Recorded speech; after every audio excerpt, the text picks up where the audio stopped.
जैसा कि हम पिछले वीडियोज में या पिछले सेशन में हम लोग प्रेजेंट इंडेफिनिट से लेकर प्रेजेंट परफेक्ट कंटिन्यूअस तक पढ़ चुके हैं, 4 समाप्त हो चुके हैं। आज हम स्टार्ट करेंगे past indefinite tense.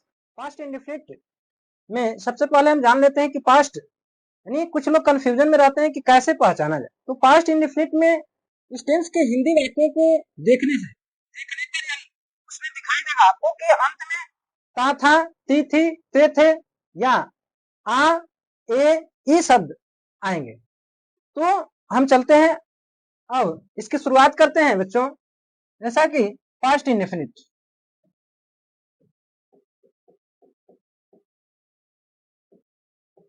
Past indefinite tense, past indefinite को सिंपल या सामान्य भूतकाल के नाम से भी जाना जाता है। पास्ट इंडेफिनिट टेंस को किस नाम से जाना जाता है? तो सिंपल पास्ट टेंस या सामान्य भूतकाल के नाम से भी जाना जाता है। तो इसका पहचान होता है, इसको पहचानने के इस टेंस में अंत में प्रायः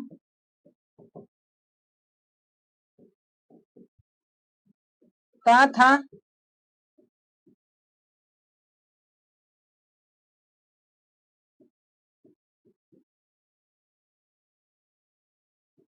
ती थी,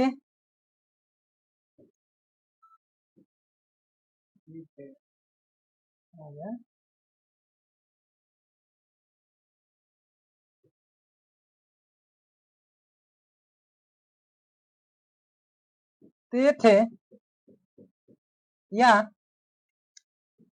आ, ई, ए आदि शब्द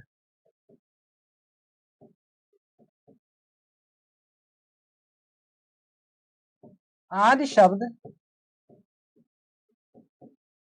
आते हैं। जहां तक प्रेजेंट इंडेफिनिट टेंस की पहचान की बात है, तो इस टेंस के हिंदी वाक्यों के अंत में प्राय आपको दिखेगा ता था, ती थी, ते थे, आ, ए, ई आदि शब्द दिखेंगे। नियम की बात करते हैं तो सिंपल सेंटेंस, सिंपल सेंटेंस इसी को अफर्मेटिव के नाम से जाना जाता है। अफर्मेटिव, अफर्मेटिव सेंटेंस, इसका नियम होता है, स्ट्रक्चर होगा कि subject plus main verb, second form plus object plus etc. यदि इसके स्ट्रक्चर को देखा जाए तो पास्ट इंडेफिनिट टेंस के जब सिंपल सेंटेंस होते हैं तो उसे चाहे सिंगुलर सब्जेक्ट हो या प्लूरल सब्जेक्ट हो, दोनों ही कंडीशन में अब कुछ सोचना नहीं है, दोनों के साथ। तो इस पे कुछ उदाहरण हम देखते हैं, जैसे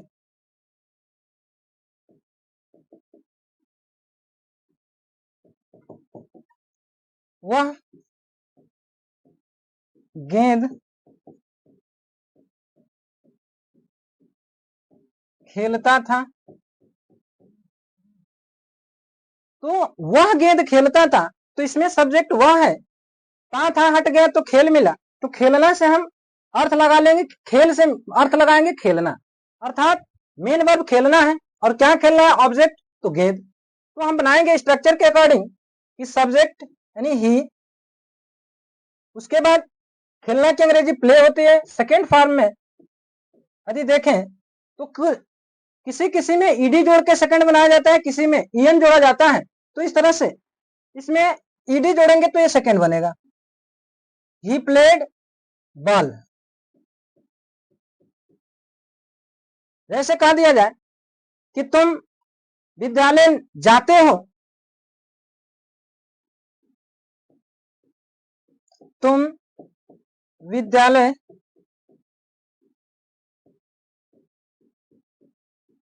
जाते थे, सॉरी यानी तुम विद्यालय जाते थे, तो इसमें देखा जाए तो यू सब्जेक्ट है, जाना मेन वर्ब है और विद्यालय ऑब्जेक्ट है। तो लिखेंगे कि यू वेंट टू स्कूल। यही कह देंगे कि वे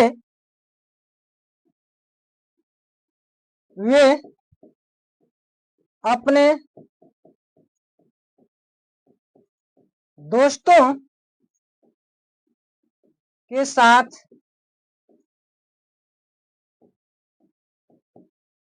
पढ़ते थे। तो जब डायरेक्ट ऑब्जेक्ट होता है तो डायरेक्ट लिखा जाता है, लेकिन किसी किसी वाक्य में डायरेक्ट ऑब्जेक्ट नहीं आता है तो उसके बाद मेन वर्ब के बाद ऑब्जेक्ट को लिखा जाता है। जैसे दे, पढ़ना की अंग्रेजी रीड होती है, तो रीड का तीनों फॉर्म में वही होता है, रीड रीड रीड। तो लिखेंगे दे रीड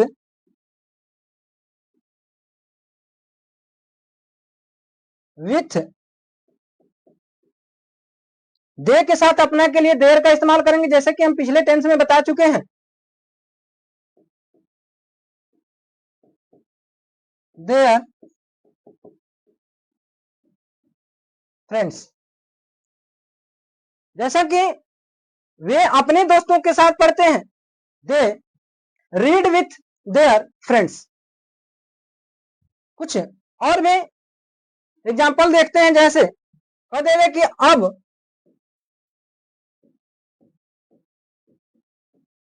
हम अंग्रेजी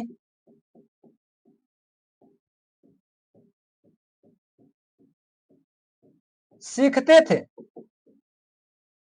तो कुछ वाक्यों में आज, अब और कल शब्द का इस्तेमाल होगा, तो ऐसे वाक्यों को यह देखा जाता है कि जो आज, अब और कल शब्द इस्तेमाल हुए हैं, तो या तो उसकी अंग्रेजी लास्ट में बनाते हैं, नहीं तो स्टार्ट में ही बनाते हैं। इसको दो तरीके से यूज किया जा सकता है, जैसे now comma we learn, learn मिस होता है सीखना या याद करना, तो लर्न की सेकेंड फॉर्म लर्न होगी, लर्न होगा, तो यहां लिखेंगे वी लर्न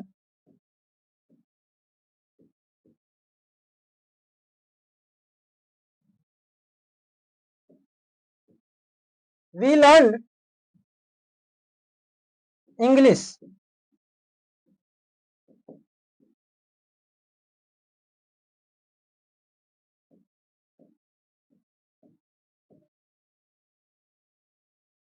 नाउ अब हम अंग्रेजी सीखते हैं, तो नाउ वी लर्न इंग्लिश, या इसे कह सकते हैं कि वी लर्न इंग्लिश नाउ, ऐसे भी कहा जा सकता है। दूसरा जैसे कह दिया जाए कि कल तुम आगरा गए थे, या ऐसे भी सेंटेंस को इसे कहा जा सकता है कि कल तुमने आगरा गए, या कल तूने आगरा गया, आ शब्द भी इस्तेमाल किया जा सकता है। तो लिखेंगे अब इसमें प्रेजेंट टेंस में कल की, इसमें कल के लिए जो इस्तेमाल किया जाता है, इसमें पास्ट टेंस में करेंगे स्टरडे का इस्तेमाल कल के लिए। तो स्टरडे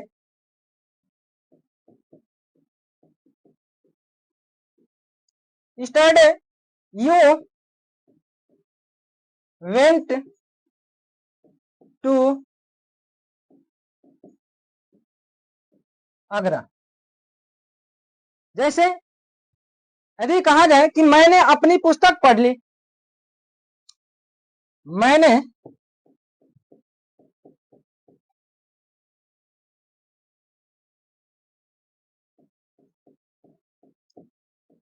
अपनी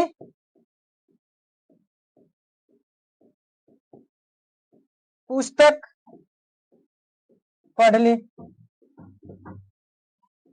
अब इसमें देखा जाए तो न तो ताथा दिख रहा है, नहीं तो तिथि दिख रहा है, इसमें क्या दिख रहा है, तो ई दिख रहा है।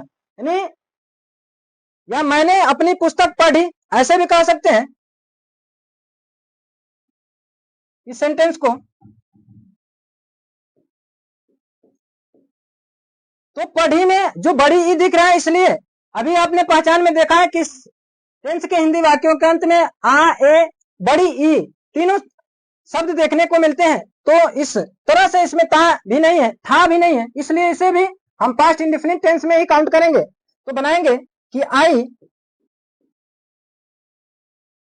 Read my book.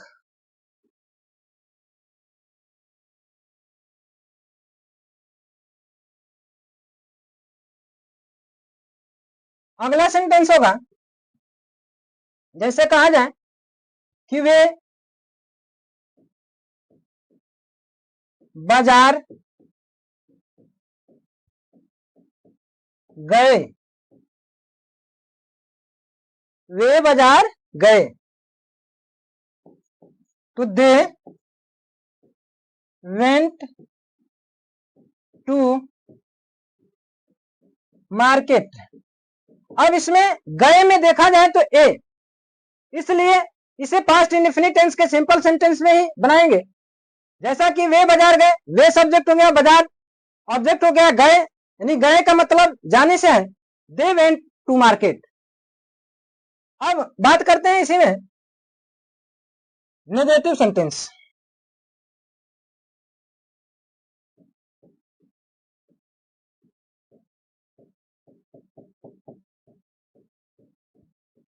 Negative sentence, negative sentence में थोड़ा सा नियम परिवर्तन होगा।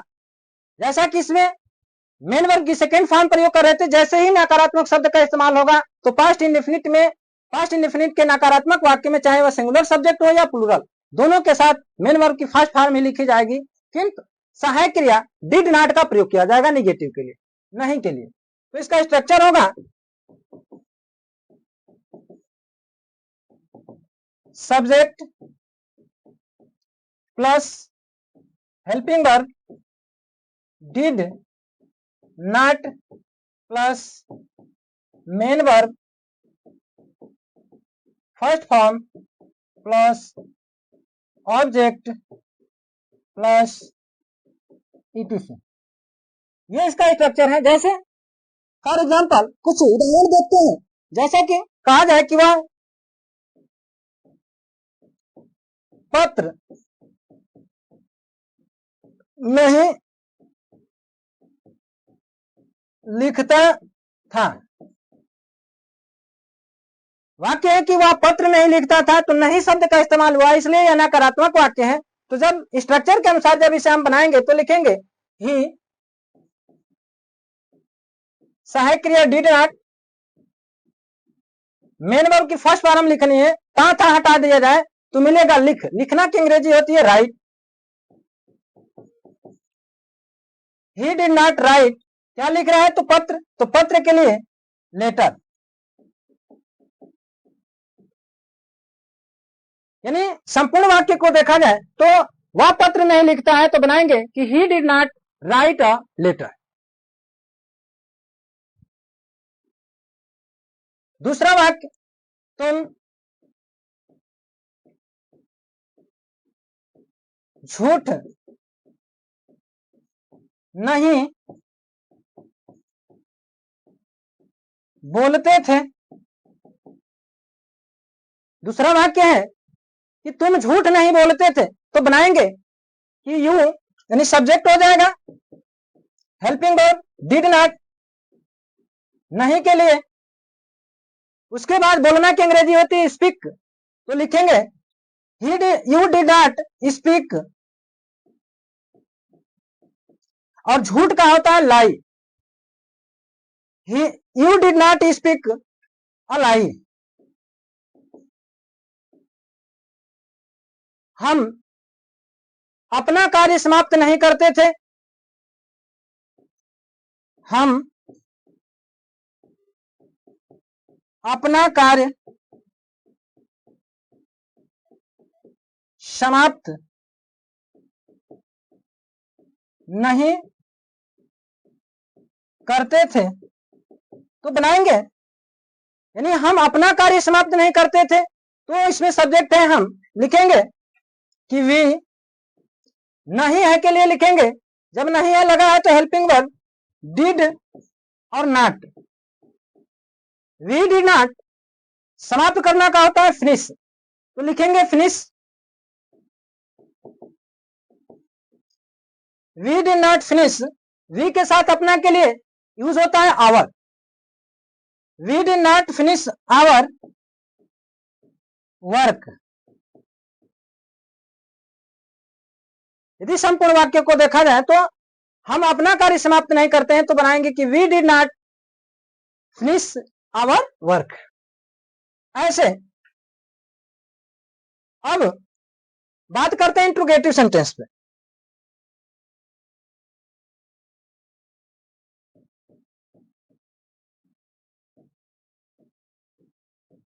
इंट्रोगेटिव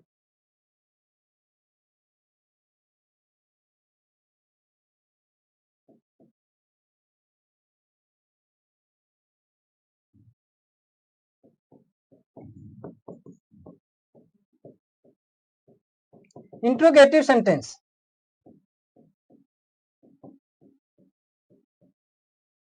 इंट्रोगेटिव सेंटेंस में हम लोग देखेंगे, जैसा कि हम पिछले टेंस में भी बता चुके हैं कि इंट्रोगेटिव सेंटेंस दो प्रकार के होते हैं। पहला होता है कि एक में प्रश्न सूचक शब्द वाक्य के प्रारंभ में ही आएंगे और दूसरा होता है कि प्रश्न सूचक शब्द वाक्य के बीच में आएंगे। तो इसके दो स्ट्रक्चर होंगे प्रश्नवाचक वाक्य के। तो पहला स्ट्रक्चर है सब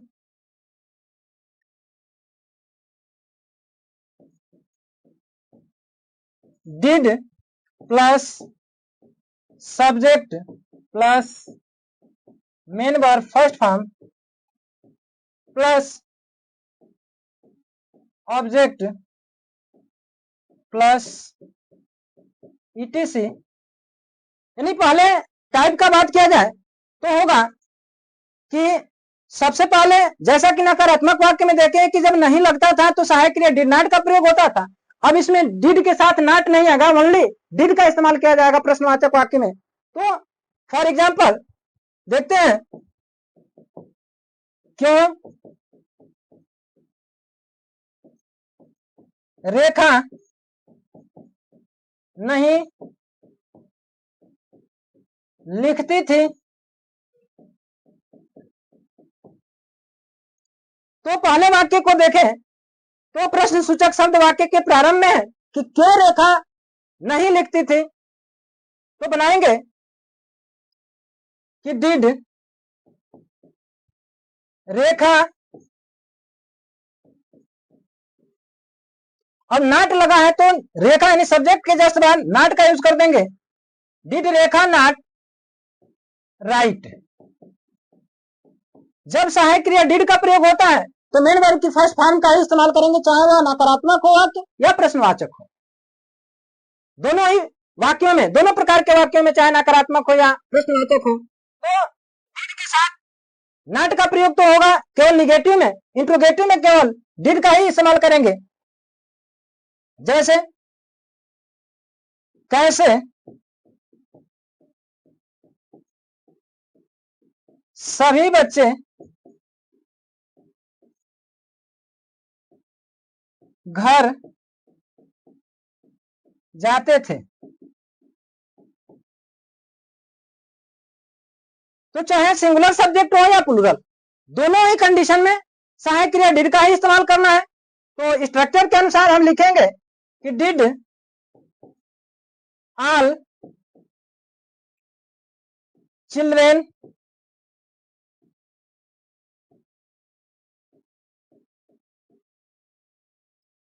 वेंट टू होम। जैसे कभी कभी होम और हाउस में कुछ बच्चों को सस्पेंस होता है कि कहां होम का इस्तेमाल किया जाए और कहां हाउस का इस्तेमाल किया जाए। तो मेरे प्यारे बच्चों, होम का इस्तेमाल अपने घर के लिए होता है और जब दूसरे के घर जाया जाता है तो हाउस का प्रयोग करते हैं। जैसा कि वाक्य में आपने देखा, अगला सेंटेंस है, जैसे कह दिया जाए कि कब हम अपने गांव में रहते थे,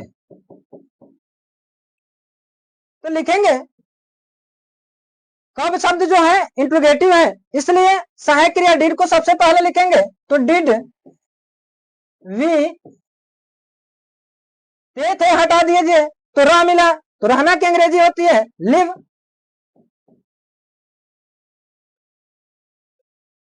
और भी के साथ अपना के लिए हम इस्तेमाल करते हैं आवर का। Did we live our village in our village, sorry में भी है, इसलिए कब हम अपने गांव में रहते हैं तो में शब्द का भी इस्तेमाल हुआ, इसलिए इनका भी इस्तेमाल होगा। Did we live in our village. अब आते हैं दूसरे type.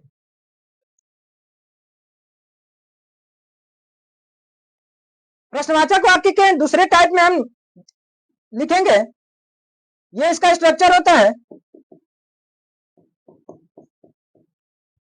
Question word plus helping verb did plus subject plus main verb की first form plus object plus ETC question mark. कुछ उदाहरण लेते हैं, जैसे कहा जाए कि तुम क्यों हिंदी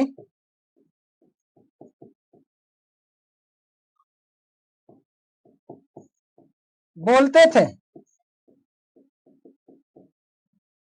तुम क्यों हिंदी बोलते थे, तो बनाएंगे सबसे पहले इंट्रोगेटिव वर्ड बीच में है तो उसकी अंग्रेजी होगी व्हाई, हेल्पिंग वर्ब डिड, उसके बाद सब्जेक्ट यू, उसके बाद बोलना, बोलना की अंग्रेजी होती है स्पीक, क्या बोल रहा है तो हिंदी।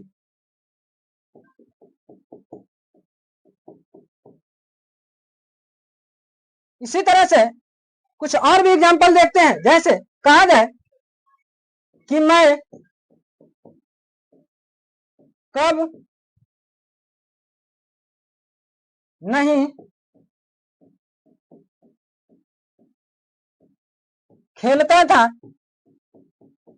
तो इसको प्रश्नवाचक नकारात्मक वाक्य के नाम से जाना जाता है।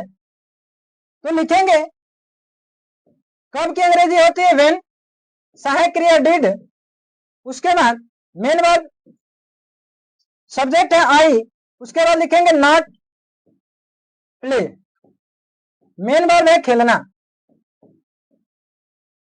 When did I not play. ऐसे और भी उदाहरण जैसे कह दिया जाए कि रोहन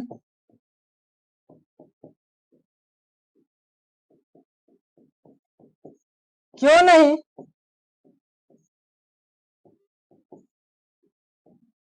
स्कूल जाता था। तो जब देखें कि क्यों बीच में आए हैं तो सबसे पहले क्यों की अंग्रेजी बनाएंगे व्हाट, सहायक क्रिया डिड, उसके बाद सब्जेक्ट रोहन, रोहन के साथ नहीं का इस्तेमाल हुआ है तो नॉट, सब्जेक्ट के जस्ट बाद उसके बाद लिखेंगे main verb go to school.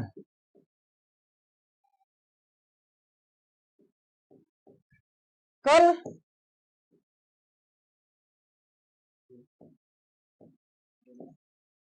मैंने एक पतंग देखा। तो बनाएंगे कि स्टडी